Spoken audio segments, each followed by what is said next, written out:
Wholeness, welcome. This is Josh of Inner Skilled, and today I have Melissa Monte with me. Melissa, what's going on today? Not a whole lot, just life, kids, dogs, rain. Well, it's been really dry and hot here. I just came back from Europe a few days ago and found out there's a kind of a drought, and it's still very hot here in the fall in the Midwest. So anyway, who is Melissa Monte and what kind of work does she do? Oh, it's so interesting when I look back at my story and what brought me here. It feels like it's a bunch of books within one or scattered throughout different phases of my life. But I think looking back, I really had lived a pretty charmed life, thought I had everything going for me. I had high expectations for myself. And through some different personal traumas, sexual assault, losing a friend to suicide, losing my dad in a close together period, I thought I could mind over matter it. I had this surface level self-development education. My dad used to pay me to read books and write little reports on them in high school. And so I really stuck to that mind over matter, but I didn't have enough understanding to see the nuances of that. And so when bad things happened to me, I thought I could just act like it didn't affect me and move on with my life. And I tried to do that. And I stayed the life of the party, the happy one, the one who made people laugh. But because there was so much unresolved trauma, uh, it was manifesting outside of my control because it wasn't addressed. And so I was losing little pieces of myself, whether I realized it or not, absorbing beliefs that went up unchecked based on what had happened to me, what people said to me, being a victim in a way. And that led me to a situation where, it was like the less I valued myself, the more I craved validation. And the worse I treated myself, the worse I let other people treat me. And when my dad died, it was almost like whatever fragile sense of self I had died with him. And so I did what a lot of us do when the pain gets too big. I tried to make myself numb. And it was everything from alcohol, bulimia, parties, party drugs, whatever promised to make me feel something else. So it was this cycle of self-destruction that I couldn't really see from the inside because I just thought I was having fun. But my normal also kept shifting. And I think when you can't find anything inside of yourself to hold on to, you start to reach for anything outside of you to fill the void. And so I then met a guy at that perfect time, and he swept me off my feet with 5-star dinners, luxury resorts. He gave me a diamond necklace on our first date that made me feel valuable for the first time in years. And then the lies started early. Everything from we were staying in hotels because his house was being renovated, and then it turned out he lived with his mom, and then he said, well, he was living there to help his disabled brother, and then turned out his brother didn't live there, and his disability was like mild ADD. And so every lie got bigger, and the excuses got easier to swallow. It's almost like gambling where you're like, well, the next one will hit. It's like, I've got too much invested in this to let go now. And over the next few months, I ended up finding out about his meth addiction, and then I tried to get away from him for a month and a half, went to Hawaii, and when I came back, just fell into the same patterns. And very soon after that, we were arrested on our way to lunch. We were pulled over, and I thought it was maybe broken taillight or running a stop sign, and they made us get out of the car so they could search it. And I'll never forget the look on that officer's face when he opened the trunk and just saw 50 lock boxes, a pair of bolt cutters, and cases of stolen jewelry. And I knew he had a jewelry business, or I believed he had a jewelry business that he said he had with his dad. But it turned out that business was actually stealing it from houses that were for sale and selling it on eBay, because the real smart ones sell stolen jewelry on eBay. But the diamond necklace that I was wearing from our first date actually was stolen too. And so it implicated me and his crime was now my crime. And while I was in Hawaii, he had my dog, and he was cheating on me with a blonde girl who was helping him with his crime spree. And so it was just this big mess. But we were faced with a situation where our cases were combined. So if I went to trial to prove my innocence, which I could have done because I guess he went on the whole spree while I was in Hawaii, it would have guaranteed he got 10 years in prison. And at that point, giving him everything was kind of a reflex. And so I was offered to take a felony so he could take a plea deal as well. And at that time, a 21-year-old, I was being coached by his mom and his attorney because they had more money than I did. And yeah, I took the felony and gave him a big chunk of my freedom. But I just remember sitting in that courtroom later and listening to his victims, this military mother that I'll never forget, whose jewelry box held her dead son's baby hair, and an elderly couple missing decades of anniversary gifts. And he just showed no remorse. And there's a moment that sort of clicked, especially in hindsight, but I could see the pattern and the algorithm and how every choice had led me to that police car. And I realized that even though it seemed like this was out of my control, there were people that would have never been in that situation. They had different beliefs about themselves. They would have run with those red flags or knew that they deserved more. And so it took the next 10 years of really unwinding everything that had happened. But it ended up ironically being one of the best things that ever happened to me because it put me on a new path in a number of ways. Entrepreneurship, because explaining all that on 2 lines of a job application was going to be pretty impossible, but also just in trying to save my own life.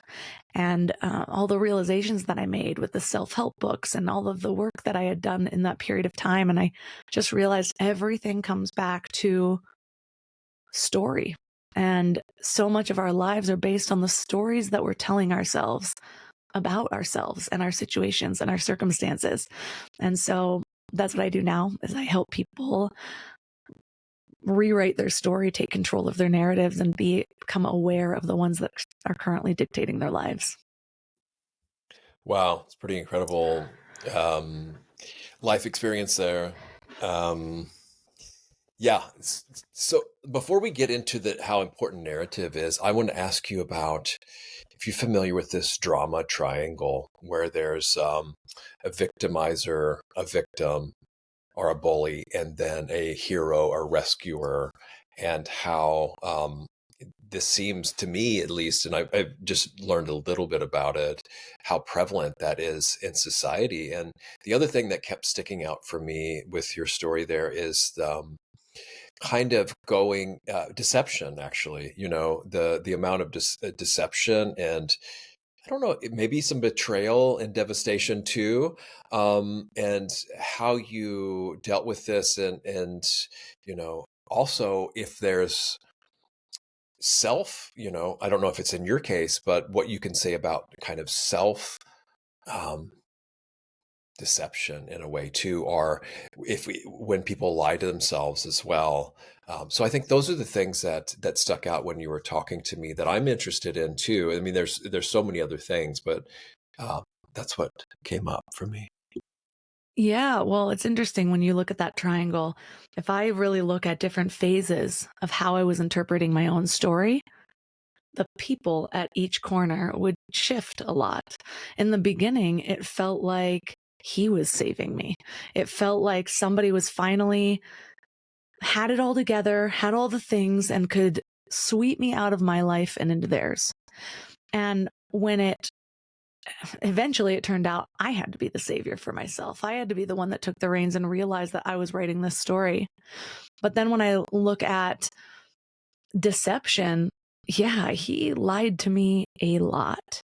But my worldview now is that, I mean, there's the cliche of like everything's happening for you, but the way that I see that happening is my view of God is more of the divine matrix and the universal laws that keep everything running in place, just the life force behind everything.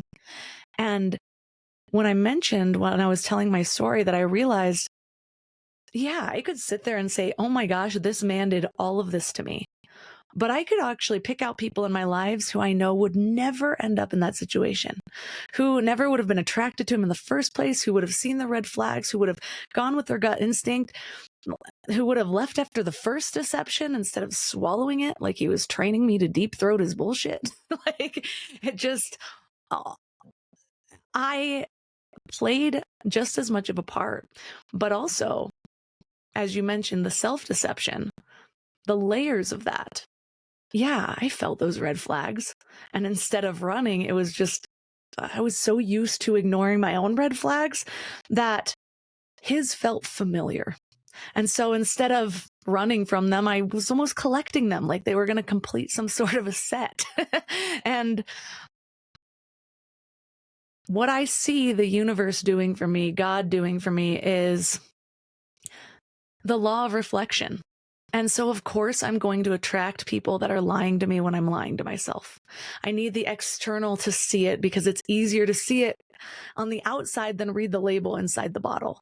And so, yeah, I brought that in, and in many ways, like, you can look at it as the law of attraction, but you can also look at it just as I said, where why am I going to be upset when someone else is lying to me if I'm already lying to myself every day on so many different levels?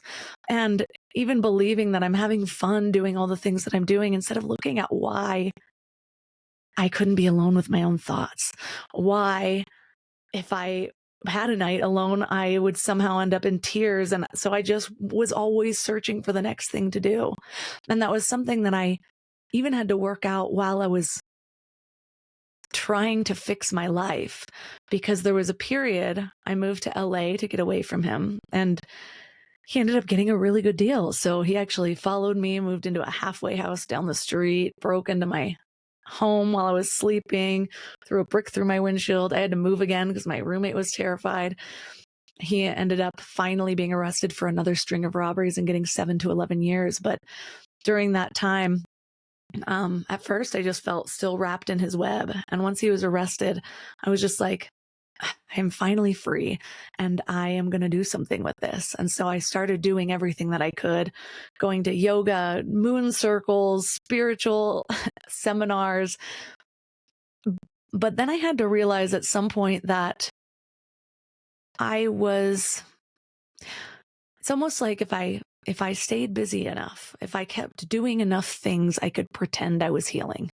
And I've done that in so many levels, with books even, where I'm just like reading another book, reading tons of books, just consuming them all. But am I actually doing any of the work from them? Am I taking the time to apply it? Am I taking time in stillness to figure out what this means to me? And so there's this level, or there's this part of understanding where I had to really decide what it looked like to move from consumption to integration, or from hearing to actually understanding to actually knowing it in my being. And those have all been just different levels. But I've always looked at the path of growth as, a lot of people think it's like this kind of up and down journey. There's a lot of like online images about that, but it's an overall upward trajectory. You just can't feel it when you're on the down slope. But I would argue that it's more like a spiral, where so often you're back to the same view and you're like, I was just here. I just saw this. I've already been through this. Why am I not over this already? But if you really pay attention, you're at a slightly higher perspective. You're ready to see it from a slightly elevated angle. There's more for you here now because you're ready for it. And I think that's happened all throughout my life. I love that. It sounds like what Matt Kahn says about the spiral staircase instead of a hamster wheel. Every time we revisit that lesson, we get a broader and higher perspective until we kind of complete and learn what we need to learn from it. It's a lot healthier perspective, I think, to have. And I know in my own journey, after a certain point, the perception, I guess a narrative to me seems more like a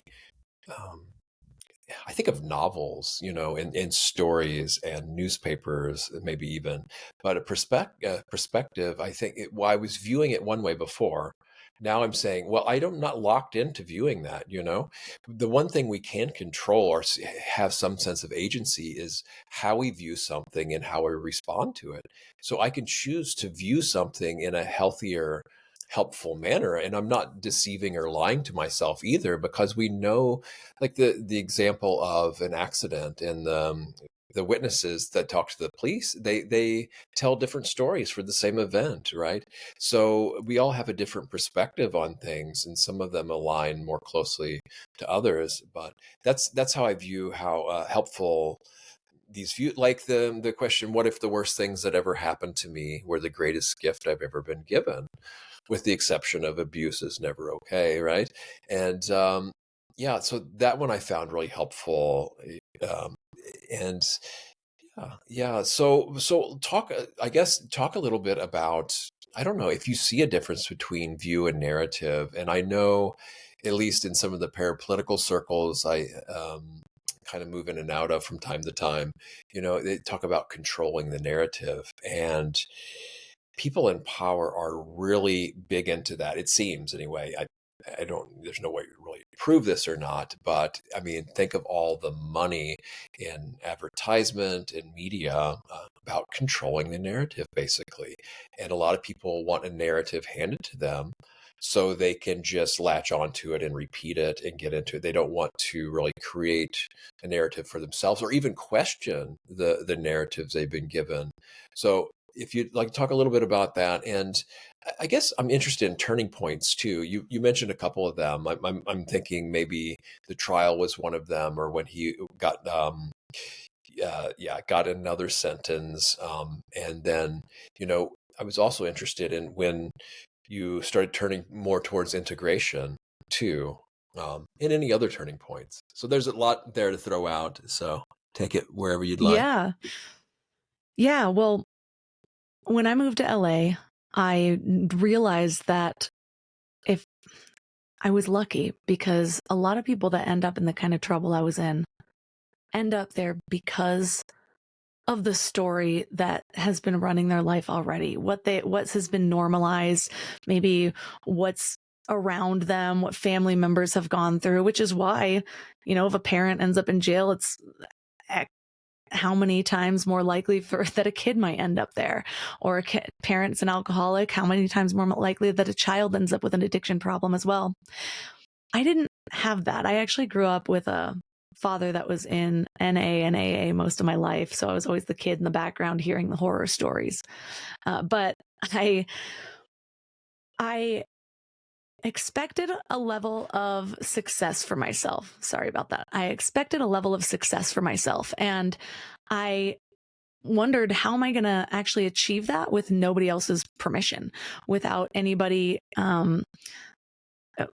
like I said, without having to explain that crazy story on 2 lines of a job application. And so I spent a few weeks in despair, thinking my life was over, wondering how to press the reset button. And then I kind of took things into my own hands, and I started studying internet marketing. And I was deep in internet marketing forums, like Black Hat forums and everything, learning anything that I could. I had no money to put towards this endeavor, but I ended up winning tickets on some forum to the Traffic and Conversion Summit, still one of the biggest internet marketing conferences today. And when I got there, I was one of the only women back in 2009, and one of the youngest too. And there was a Wicked Smart competition. Share any secret that you had, internet marketing trick. And when people were going up on stage, I realized all of these tricks involved a good amount of money. And I was like, I feel like I could win this because I do everything as free as I can. And I had some pretty weird hacks to do things with. And anyways, I did win, and it set up my freelance career for the next couple of years. I kept learning, kept packing my knowledge. I ended up getting poached to an app company. I started as their social media girl, worked my way up to vice president of marketing. But during this period, I was getting better at tuning in to myself. I made a promise that I wasn't going to ignore red flags anymore. And my boss at that company was pretty toxic. And it was like the best test ever, because this was an ocean view office with a stocked fridge and an Equinox membership as a perk, and then a toxic boss. and I was able to move my way up to vice president. So a lot of opportunity. We'll always be grateful for that. And I don't even have anything against that boss. I knew him pretty well. And so I just see him as kind of a flawed human. But it was leaking out into other areas of my life, the way it was being spoken to. And it took me a long time to listen to that one, but I ended up realizing that there's something else that needs to be fulfilled. And so again, I went back to that, like, maybe if I actually do the activities in the back of these how to find your purpose books, something will integrate. And so I started with self-inquiry, and I tried to be intuitive about it. And I started writing down, like, well, what's every job I've ever had? What did I love and what did I dislike? What compliments do I get from people? What feels natural to me? What do I actually love doing? What would I do for free? What does my Kindle and Audible libraries say about me? If I could talk to any type of person once a week for years, what genre would that be in? And I realized that so much of what really intrigued me was that self-empowerment, the power of the mind. And it started even back when I was 11 and read a book on mind over matter. And I took that to heart, even though I didn't understand the depths of it. And so that's when I got the idea to start a podcast. And mind you, in between those times, I had been listening to Smart Passive Income and all of these online business podcasts and things like that. And somebody would come on and I'd be like, oh, I could start an e-commerce store. I could do this. I could do that. I could do a travel blog. And I did. I started those things, got some traction because I started to get good at marketing. And then it would peter out. It felt unsustainable.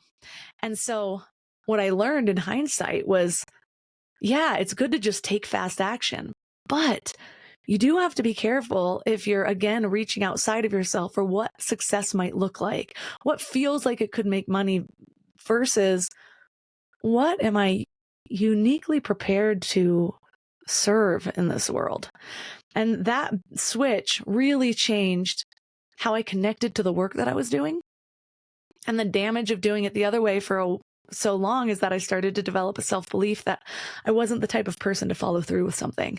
And so I ended up really learning, like, even when I'm playing, even when I'm testing things out, be really careful of the meaning that you're giving your experiences, because the meaning is going to create the story. But going back to kind of the idea of the story and what I've learned, I didn't know exactly how it was going to be serving when I started that podcast. I just knew the podcast part and I went hard with that. And because I was so enthusiastic and excited about it, within 6 months, I was speaking at conferences on podcast growth. I got sponsors for my podcast. My life really shifted. I felt like all of my hard work was being met. And there was strategy in there, but there was also just putting myself out there so much that I was right in the vicinity of opportunities, and I was willing to see them. And I had the mindset to be able to see them and capture them and act on them. And I did, instead of letting self-doubt get in my way. But I've always had, one of my favorite things about myself is ADHD. Like, I don't have a negative story about ADHD. I love the way my brain works. I love the way I hyper focus on the things that I'm interested in. And thankfully, haven't been in a lot of situations where I've been working for a corporation for 15 years and have to numb out and, like, just can't do the boring work in front of me. Like, I quit and move on to the next thing. And so, there's a lot of different, just like little side things that I thought were distractions, but just things that interested me. One of those was being raised very religious and it never really feeling right, and kind of having my own deconstruction story and refinding spirituality. But there was a period of time where, as I was going down the spiritual path, because of how ingrained Christianity was in me, I would say a little prayer to Jesus just in case, because, I'm still just trying to seek God. If I'm on the wrong path, steer me back. I'm not trying to be defiant. I don't want to end up in hell if that exists. So I started asking myself, like, what do I need to know to actually release this fear? Like, does hell exist or not?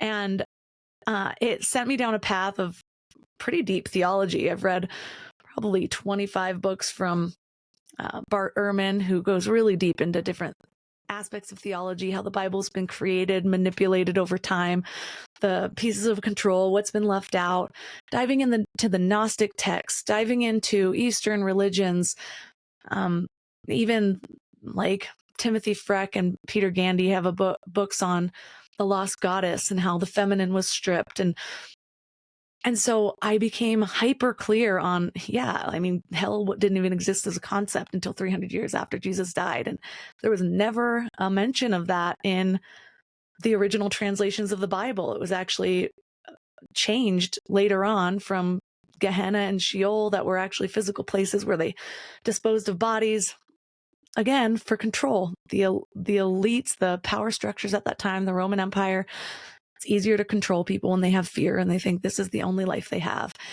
And so I needed to learn all that. And again, it's felt like this little side tangent, but it's been a big part of my life. I've spent thousands of hours researching these things.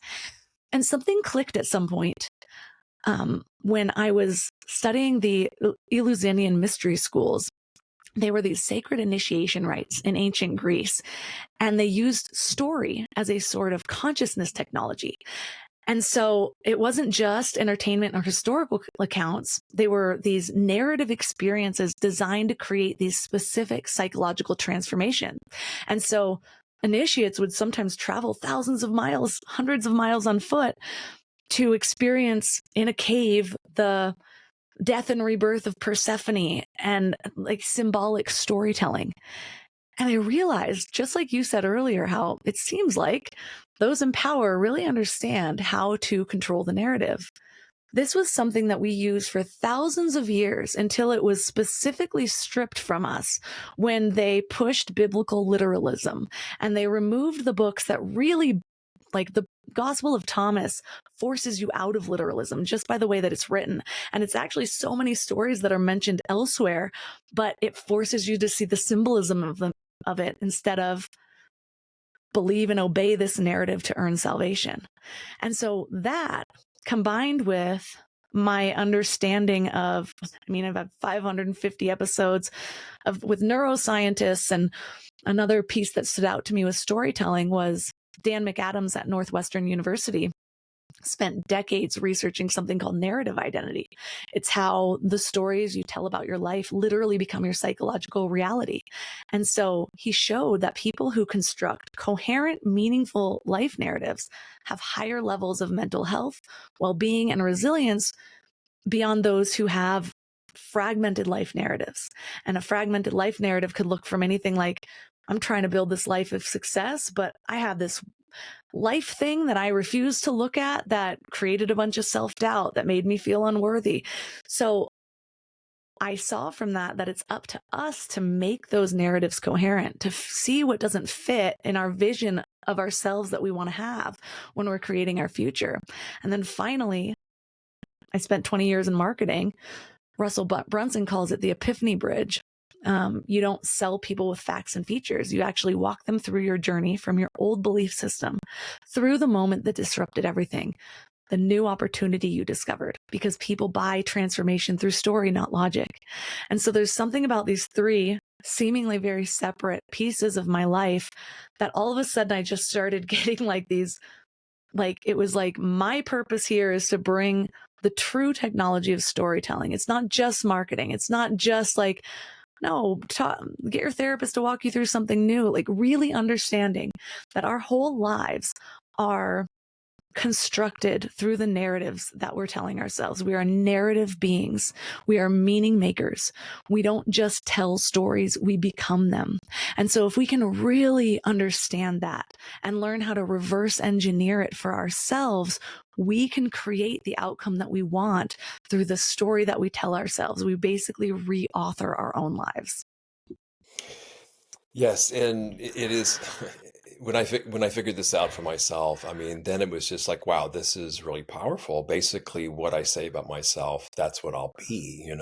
So it's a huge power and responsibility too. And people think, well, that might be magical thinking, or no, it doesn't happen that way.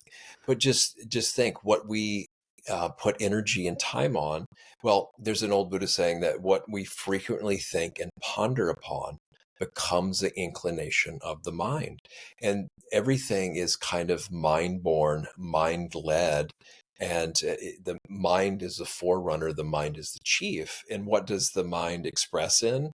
Language, basically. I mean, it can be images, but also words as well. I'm more of a verbal thinker, or think in language, but a lot of people think in images. And this is huge. But I guess what I'm, and a quick aside, the hell thing, I like the Buddhist cosmology. It makes a lot more sense to me because they talk about various hell realms, but it's not forever. That's the kicker. Some people say the Hindus are enthralled by the Christian narrative. Oh, they only have, they see everything as a story, right? I think Hindus, right? Everything's kind of this grand, I don't know if that's the right way to put it, but this grand, like divine story or something. And they really get excited about the Christians who believe that they only have one shot. And, after this, then it's either eternal bliss or eternal damnation. And it's just, wow, the stakes couldn't be higher. And I get that's a great motivator for some people, but if it's flawed from the get-go, then I think it could be even way more damaging. So the Buddhist view is that, yeah, we could take birth again as anything, but again, that once that lifespan ends, it's not forever. Then it's one birth after the next birth. You might have a hell birth, but then you might have an animal birth, a human birth, deva birth, whatever. So it makes sense. But you don't have to believe that or anything. It's just, you look at our lives, you talk about all the different characters or lives we've already taken within this one life, all the different kind of people we were, so to speak, or all the different stages of life we've gone through. Look back at myself as in adolescence or as a child. It's like, is that really the same? I mean, same person? It's so bizarre, and how one chapter closes and another one begins. What I want to ask about, though, do you think there's ever a time where we can let go of narrative? Sometimes I just tell people, who do you want me to be? So and because I think this, for me, it's almost an a la carte. And I think that's what you're kind of getting at too. Maybe that it doesn't necessarily have to be a huge, long, grand narrative, although maybe it will be or is, but maybe an adaptive narrative for what the situation calls for. That's kind of how I see myself. Like, if somebody asks me what I do, I might say a different thing depending on who I'm talking to, where they're at, and what they're open to and what they can handle. And as far as me wanting for myself, I think I'm more of a service role now too. So it's not so much about what I want for me. Not that there's anything necessarily wrong with that. It's just like, how can I serve? How can I be of benefit? How can I be helpful? I think is where I'm at as well. And also, when I help myself, of course, then everyone benefits as well. But it's also a little bit unnerving for me because people really do connect with the narrative. A lot of people, they have to have like a story, otherwise they can't relate to anything without a story. So I was wondering if you're up for it, a little bit of I don't know, um, a flip around. And do you see a time when we would never need a narrative or a bare bones narrative, and also how for people to identify narrative versus just an experience, like an experience they're having, other than a story about an experience. Because I see so many people, it seems that they're living in a story about reality instead of reality itself. You know what I mean? And then what's helpful and what's not, and when, I guess. Yeah. Yeah. So even when you say, well, now I'm at a stage in my life where I want to be of service, you're still telling yourself a story. It might not look like somebody else's story, but it's still a story. And I've gone through a lot of layers of how I view myself. I've gone through periods where I love labels. I think like I find the label that I'm like, oh my God, I fit in this and this makes everything make sense. And now I have tools for this. But I eventually found that I actually don't like sticking with labels very long. Like, I will mention my ADHD when it's a benefit, but I don't sit there and like wake up every day thinking about my ADHD. There was a period of time I learned I was an empath. I was like, this makes so much sense. And then it started to be a cage for me. And I didn't want to identify as that anymore. So I think the stories we tell ourselves help us see what we're identifying with. And also, you can evolve those as much as you want over time, even stripping it as much as you want to allow more evolution and flow. But there's still meaning behind why you're doing that. And that is the story that you're still living by. And so I see that it's really important to look back on your story when you keep coming up against the same thing. When all of a sudden you're in your 9th relationship and the same patterns are showing up with what seems like a completely different person, or you keep self-sabotaging your business ideas, you keep ending up in these same situations, then it's probably beneficial to look back and say, what is in this for me? What am I being reflected that's inside of me that's projecting it into my outward experience? You're going to find a story there. And sometimes just the identification of it, just seeing it for what it is, releases its hold. And earlier in my path, I had to do a lot more work with it. Now it's at the point where I'm like, oh, that's the thing. Okay, that's not serving me. I'm just going to consciously release it. And so I think at the different levels that we're at, it reminds me of like when I was first trying to change my life, I went through a phase of like cutting out people, and it felt really empowering. And I really believed this was the way to be. And then at some point, I realized even that was confining, because how in control, or control is pretty much an illusion, but how empowered am I really if I have to keep myself isolated, if certain external circumstances are too vulnerable for me to stand strong? And so I eventually got to a place where, yeah, I'm not going to like become best friends with someone who's bad for me, but I don't need to not go to Thanksgiving because I have a triggering cousin. I don't need to cut out my mother because she is probably my deepest reflections back that trigger me like I'm a 5-year-old. And so we evolve through what we need. And I think the same thing goes with our narratives. At some point, like for people that have never done this before, quite often figuring out the narrative they've been telling themselves, the subconscious narrative that's been running their life, really shows them the algorithm that's been kind of pulling all of the strings in their decisions and the situations that they wished they didn't end up in. But then as you do that work and as you evolve and as you get stronger, like I said, it's like, oh, oops, I accidentally picked up this. It is quite difficult to get to a point in the human experience of not creating meaning about anything, living purely experientially. I think there may be a few monks that have done it over time, that are living mostly in isolation, like just in nirvana the entire time. But I doubt I'm going to get there in this lifetime. And so until then, I need to check the meaning, because that is what my brain was designed to do. And so when you know that in real time, like I went through a really difficult situation last year. I had 2 miscarriages back to back. And the second one happened in a really traumatic time. Like 6 other things were happening. We were being evacuated from our house.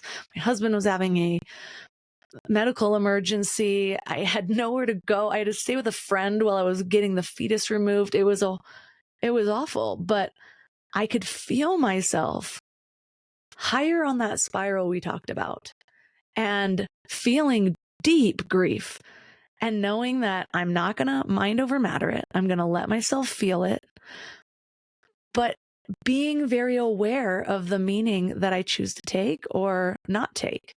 And I refuse to allow any meaning about what my body was capable of, about my worth as a woman, about how I was letting down my family. And I could feel those thoughts coming in, but then I just watched them float out. And then I grieved and I released it all. And so it was hard, but it was a beautiful experience of seeing how far I had come and seeing how I could deal with deep trauma in a way that didn't drag me into a story that I didn't want. And so, yeah, to sum that all up, there's a lot of ways to deal with story. And I think we will be drawn to the ways that we're ready for. But we're meaning making machines. And so I don't think it's very easy to fully escape the story. So instead, have the awareness, the observational awareness to create it. Yeah, that's beautiful. Very well put too, because that recognition of that, like what you described there, you can witness it and observe it and not have to latch on and identify it, and yet still, yeah, use it when it's necessary and assign new narrative or assign new perceptions.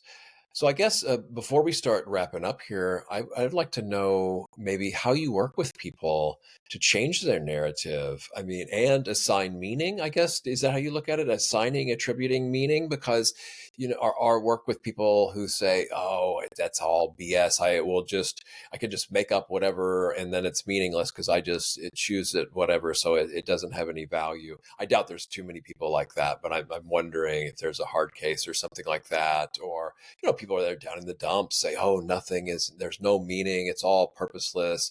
I'm just a speck in the universe, which, in a way, wisdom kind of tells us that we're just a blip, that everything's so vast and profound. But then, of course, we balance it with love that tells us we're everything, and everything's possible and we're connected to everything. So share with how you work with people, either resistant or overly eager too, on the other end, that they want to get in there and do it all right away as fast as they can, or whatever. Yeah. Yeah. I mean, I have programs in coaching where I do this with people in groups or in one-on-one, but I also have a 7-step process that helps people get clarity on the story that is running their life, but also what they've become through it. Because I think that's the big shift that people need to realize. And that's the shift from victimhood to you were being created in this moment. You were being prepared for something. And so where I have people start is first figuring out the algorithm.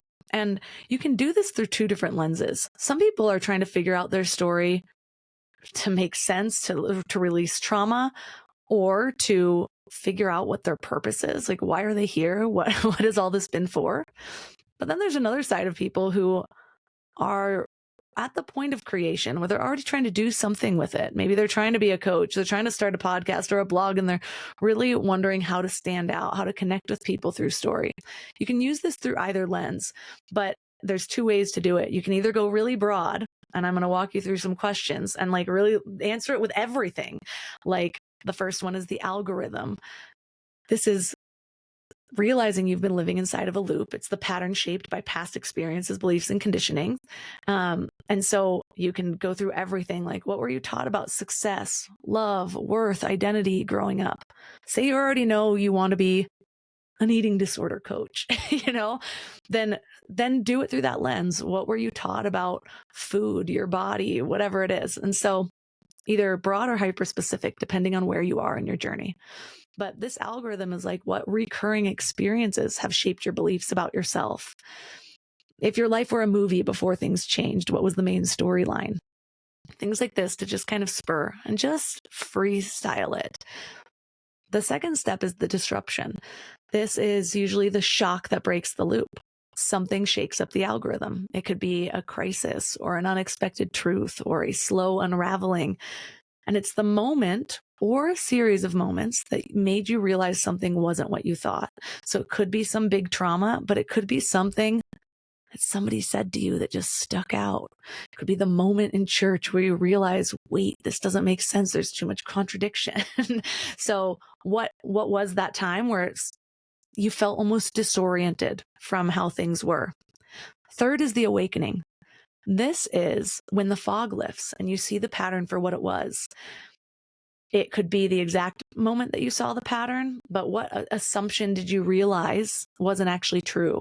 Or what stories from your past suddenly made sense in a new way? Sometimes this is overlaid right on top of the disruption. Sometimes it takes a while. It took a little while for me. This realization could feel like freedom, but it could feel like grief. And this is a whole disoriented part. But you're seeing something in a new way. 4 is the resistance. This is another phase where people tend to live the longest, along with the algorithm, the very first one. But this is where you see the old story, but it doesn't let go too easily. It's where fear and resistance and identity crises shows up. So what fears or doubts made it really hard to step into the new version of you? Where did you hesitate or self-sabotage or have a difficult time making the change? And we live so long in here because, I mean, how many of us know the thing that we probably should be doing to fix our life, but we just don't really do it? How many times do people say, I'm going to go to the gym and eat better, and they order pizza that night? Like, this is a connection point too, if you're working as a thought leader or a teacher in some way. And then 5th is the choice. The moment that you committed to change, you're like, no, I'm not going to do this anymore. I'm finally joining the gym, or I'm finally going to hire a relationship coach, or I'm going to never date my type again, whatever it is. What was the exact moment that you decided to change for real? What actions proved to yourself that this time was different? If you end up becoming a teacher, oftentimes this makes up your curriculum and how you help other people. 6 is the embodiment. It's where change meets action. So you're not just thinking differently, you're living differently. What actions, habits, or choices solidify this transformation? This kind of extends your curriculum.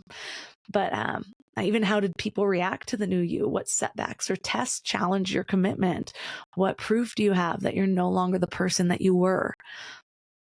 I had a moment in this section when I just shared about my miscarriages and how I just remember like getting back to this phase and being like, oh my gosh, I am handling this so much differently than I would have in the past. Like, and so even though I was overwhelmed with grief, I felt this really light, hopeful feeling.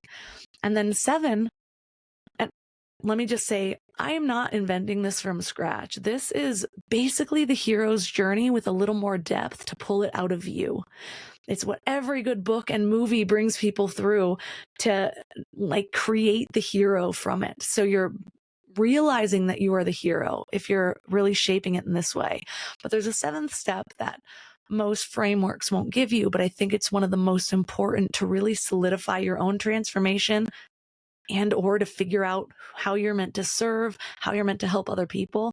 And it's the gold. It's extracting the deeper meaning and the patterns. It's the soul of the whole thing. The story isn't just about what happened, it's about what it means. So looking back, what was this story really about? What has this experience, how does this experience help you help others? If there's one sentence of wisdom this journey gave you, what is it? What new patterns do you see in your life now? If you put your life through this framework, whether you're taking one section of it, like this one thing you can't get over, or the whole thing, you will see yourself in a completely new way. I've helped people that were already coaching for years, even that thought they knew what it was that they were meant to do, and something about this framework helped them see the hyper-specific thing that would connect to another person. I've helped people that just couldn't seem to see themselves in a new way, and all of their self-development felt fake for a whole decade, put themselves through this framework and suddenly click what was meant to click. And so it's a really powerful framework that you can go through yourself. But if you want to go deeper and really figure out how to bring this into the world, my programs I've even specially developed AI tools to kind of pull out the golden threads from this framework, create everything from curriculum to landing pages, even if you want to go on the business side. So with this, you can use it for self-development, but you can also use it for, like I said, business creation. But just starting with this, even if you're at home with no one else's help, I promise you, you will see yourself in a new way. Well, thanks for this, Melissa. And it's validating for me because as you laid it out, and it was really helpful to see this all mapped out and labeled and really described in detail, but in a useful way, because a lot of what you mentioned there is what kind of was unfolding for me and happening. It's just I didn't have it as well organized and as in a useful framework that can actually be turned around and used in such a coherent, useful manner. So I really appreciate that and laying that all out there as an overview. And each one of those can go so deep and so wide, and then how they all link together and integrate is yeah, quite incredible. So yeah, thank you for your work, and thank you for sharing this in your stories, in your raw authenticity. That's really refreshing, and that I know I connect to, and so many other people do, to just have kind of a raw realness, but also in a helpful way that's of use to, you know, probably everyone around you, yourself, and the world at large, maybe even. So yes, thank you for doing what you do. So tell people how they can get in touch with you, how they can work with you, anything else you have going on, and then people out on a last message, what you'd like to leave the audience with. Yeah. You can find my podcast. It's called Mind Love. It's on any of your favorite podcast platforms. Mind Love, 2 words. My website is mindlove.com. My programs are listed there, and a way to contact me, or Instagram or TikTok, Mind Love Melissa. I do a lot of kind of religious deconstruction content there. But my final message is just if I have you remember one thing this week, it's you are always creating. Your only choice is whether you're creating consciously or unconsciously repeating, but you are always creating. And I think there's this big misconception in the self-development world. We start to understand the law of attraction. We get really excited and we're like, oh my gosh, I can manifest my life. But then we treat it like it's optional. Like it's something that we could pick up when we need it and put down when we don't. Like, I'm going to manifest on Mondays and the rest of the week, I'm just going to wing it. But that's not how it's working. Again, you are always either consciously creating or unconsciously repeating.